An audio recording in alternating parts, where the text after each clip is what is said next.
Teman-teman, orang di belakang saya ini bernama Alfred Nobel. Nah, saya ingin menceritakan satu kisah hidup yang menarik sekali, yang mengubah perspektif dan cara hidup daripada Alfred Nobel ini. Nah, sebelumnya saya ingin jelaskan, Alfred Nobel adalah seorang yang sangat kaya, seorang yang sangat pintar, dan sukses pada masanya.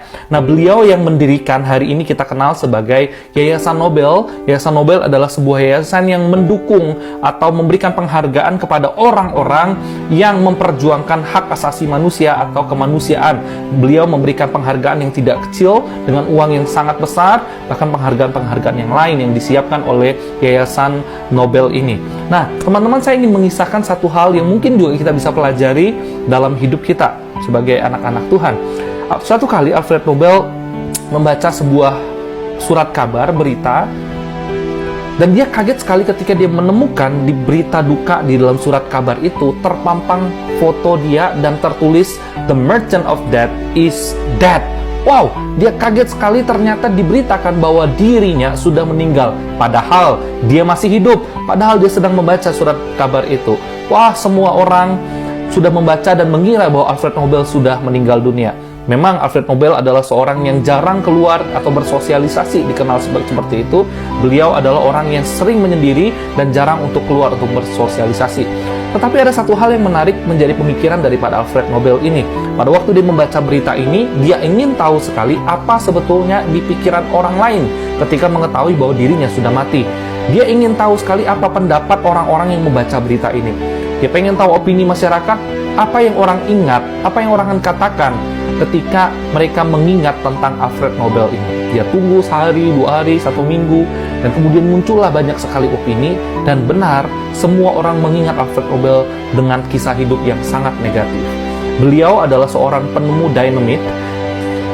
Alfred Nobel keturunan dari orang yang kaya. Orang tuanya punya usaha menjual senjata, tapi sampai satu kali akhirnya bangkrut, lalu mereka pindah negara. Nah, akhirnya Alfred Nobel karena kejeniusannya, karena kepintarannya, dia terus berinovasi dan berhasil menciptakan dinamit. Nah, dialah bapak yang menemukan pertama kali dinamit itu. Dinamit pada waktu pertama kali ditemukan, kemudian menghasilkan banyak uang, dan dia dipakai dinamitnya untuk menghancurkan gunung, untuk meratakan tanah, untuk membangun banyak hal. Nah, Alfred Nobel dikenal sebagai orang yang menemukan dinamit itu. Tetapi masalahnya adalah banyak sekali orang yang menggunakan dinamit itu untuk sesuatu yang salah, untuk merampok bank, untuk berperang, untuk membunuh orang, dan lain sebagainya. Nah, oleh karena alasan itulah, maka masyarakat kemudian melihat secara negatif, mengingat secara negatif Alfred Nobel ini. Makanya dikatakan "The Merchant of Death is dead". Semua orang itu bersyukur atas kematiannya. Semua orang senang atas kematiannya. Kenapa? Karena dia menciptakan sesuatu yang bisa mematikan orang lain, yaitu dinamit. Nah, teman-teman, saya ingin mengajak kita untuk belajar dan berhenti sampai di sini. Ketika Alfred Nobel membaca ini, ketika Alfred Nobel mengetahui bahwa semua orang mengingat dirinya tentang hal yang negatif, itulah yang kemudian mengubah perspektif hidupnya. Dia sadar akan hal itu, dia tidak punya maksud untuk membunuh orang lain, dia hanya bermaksud untuk menolong pemerintah agar dengan dinamit yang dia buat, itu dapat menolong pembangunan dan membuat akses yang begitu baik lagi supaya pembangunan bisa berjalan dengan baik. Tapi ternyata apa yang orang lain ingat tidak seperti yang dia pikirkan.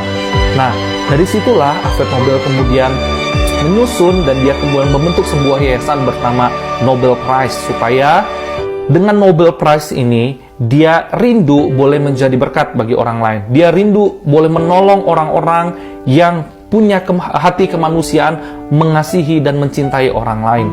Nah,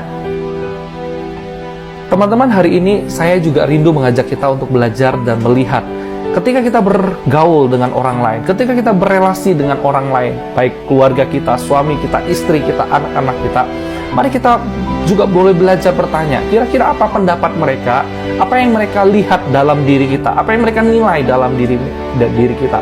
Nah, saya mau bacakan di dalam Filipi pasal pertama ayat yang ketiga. Ini adalah surat yang dituliskan oleh Rasul Paulus kepada jemaat di Filipi. Dia berkata begini, "Aku mengucap syukur kepada Allahku setiap kali aku mengingat kamu." Nah, Paulus berkata, "Aku mengucap syukur tiap kali aku mengingat kamu." Jadi di dalam bayangan Paulus adalah dia mengucap syukur kepada Allah. Kenapa? Karena Allah menghadirkan jemaat di Filipi itu. Memang yang kita ketahui, jemaat di Filipi adalah orang-orang yang baik, yang selalu mendukung pelayanan Paulus, yang selalu memberikan support dan berbuat baik, sehingga pelayanan Paulus itu bisa berjalan dengan baik. Nah, teman-teman, mari kita belajar juga, ketika orang lain mengingat kita, apakah mereka bersyukur kepada Allah? Ketika orang lain mengingat setiap perkataan kita, mengingat setiap tindakan kita, mengingat kehidupan kita, apakah orang lain mengucap syukur kepada Allah?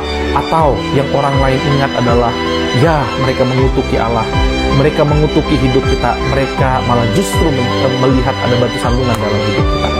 Nah, teman-teman, mari kita pikirkan, kita refleksikan bersama-sama, kiranya hidup kita semakin berbuah dan kita menghasilkan buah pertobatan dan hidup kita semakin memancarkan Kristus di tengah dunia ini. Amin.